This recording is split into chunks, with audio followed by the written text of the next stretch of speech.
Hari ini saya nak ajar macam mana kita nak buat penolakan pecahan. Okey. So untuk penolakan pecahan ni saya galakkan guna cara ni untuk mengelakkan kesilapan ataupun untuk mengurangkan kesalahan. Okey. Okey, untuk langkah pertama kita perlu tengok penyebut dia. Okey, dalam ni penyebut tak sama. Okey, apabila penyebut tak sama, kalau tambah kita boleh samakan penyebut dulu. Tapi untuk tolak, saya tak galakkan samakan penyebut dahulu. Okey, sebab apa?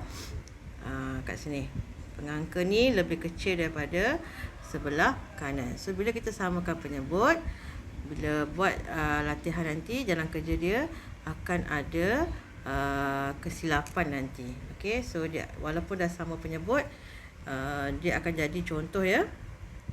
Akan jadi 6 tolak 7/28. Contoh. Ni contoh ya. So dekat sini pelajar ramai sangkut.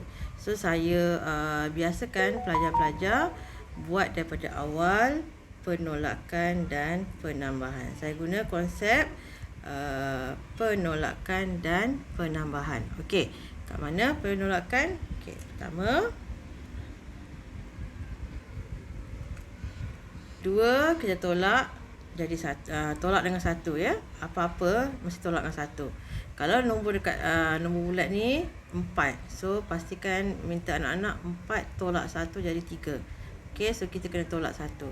So 2 tolak 1 akan jadi 1 penolakan, dan yang seterusnya kita tambah. Okey, pengangka dan penyebut ni kita tambah. So 1 campur 4 5, and then per mesti penyebut 4 balik. Okey. So kalau kita tengok ya, 1/5/4 ni ya. 1/5/4 bila kita tukar balik dia akan jadi 2/1/4. Okey. So bila kita minta anak-anak tukar, dia akan jadi 2/1/4. Okey. So seterusnya tolak, letak tolak 3/7 yang sebelah kanan salin macam biasa. Jangan buat apa-apa perubahan. Hanya lakukan perubahan, penolakan dan penambahan di sebelah kiri saja, ya. Okey, step seterusnya barulah kita jadikan penyebut dia sama. 4 dan 7. Maksudnya kita tengok sifir 4 dan sifir 7. Okey. So dalam dua-dua sifir ni kita kena cari nombor apa yang sama. Okey. Nombor apa yang sama kita panggil GSTK. Kalau dulu GSTK diperkenalkan di dalam sekolah menengah, tapi sekarang ni dalam sekolah rendah dah diperkenalkan GSTK, tetapi tidak disebut GSTK ya. Okey. So sekarang ni dalam dua-dua sifir ni yang sama adalah 28, dan 28 ni adalah nombor yang paling terkecil. Okey. So kita guna penyebut dia 28 tolak kat sini pun per 28. So 4 darab berapa sama dengan 28? Okey, kita tengok sifir 4. 1 2 3 4 5 6 7. So darab 7. Kat sini pun darab 7. Okey, yang 7 ni 1 2 3 4 darab 4 ya. So atas pun darab, pengangka pun darab 4. Okey. So kita selesaikan 5 darab 7 35. And then 3 darab 4 ialah 12. 1 kita salin balik. Sebab apa? Sebelah kanan tidak ada nombor bulat. Jadi 1 kita salin balik.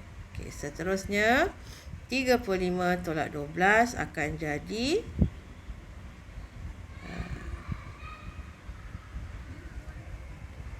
5 tolak 2 3. 3 tolak 1 2 per 28.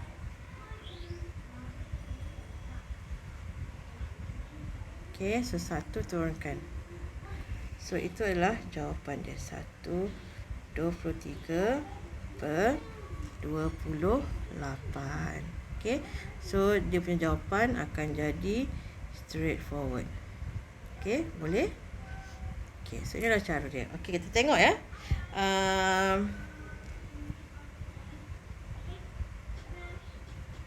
Okey, ini untuk cara dia. Okey. Kalau saya pergi yang seterusnya. soalan seterusnya ya. Sampai pada soalan seterusnya.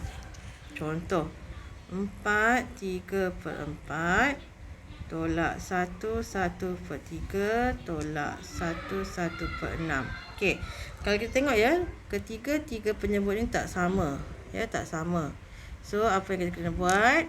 Okey, pertama sekali kita selesaikan sebelah kiri yang ni dulu. Okey, kita tolak dan tambah. 4 tolak 1 jadi 3. Pengangka dan penyebut kita tambah. 3 campur 4 ialah 7/4. Okey, tolak. Sebelah kanan semua kita salin macam biasa. Salin saja. Okey, hanya lakukan perubahan di sebelah kiri. Okey, seterusnya barulah kita samakan penyebut 4, 3 dan 6. So dalam 3-3 sifir ni, kalau kita tengok ya, 3-3 sifir ni yang sama ialah per 12. Okey. So 6 darab 2 sama dengan 12.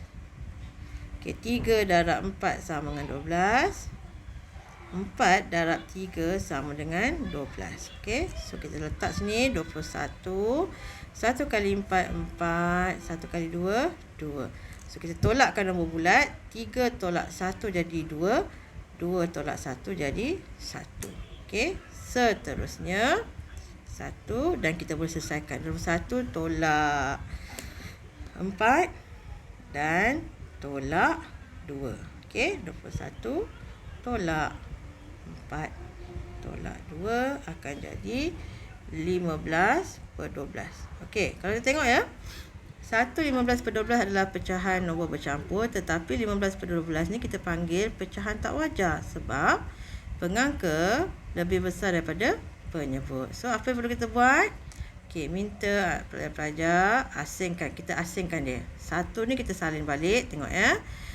Lepas tu kita taruh tambah 15/12 ni kita selesaikan dengan cara bahagi. Okey, cara nak tukar pecahan tak wajar kepada nombor bercampur, kita kena bahagikan dia. Okey, so kita bahagikan. So kita akan dapat 1/3/12. Okey. 1/3/12 ni adalah jawapan untuk 15/12. Okey, so kita dah pisahkan dia. Sekarang last sekali kita cantumkan balik. 1 campur 1 ialah 2. 3/12 dan kita tengok adakah dia boleh kecilkan. So kalau boleh kecilkan, kita kecilkan dengan sifir 3 terus. Itu akan dapat jawapan 2 1/4. So kita kecilkan dia dengan sifir 3. Okey. So itu adalah cara untuk kita buat penolakan pecahan.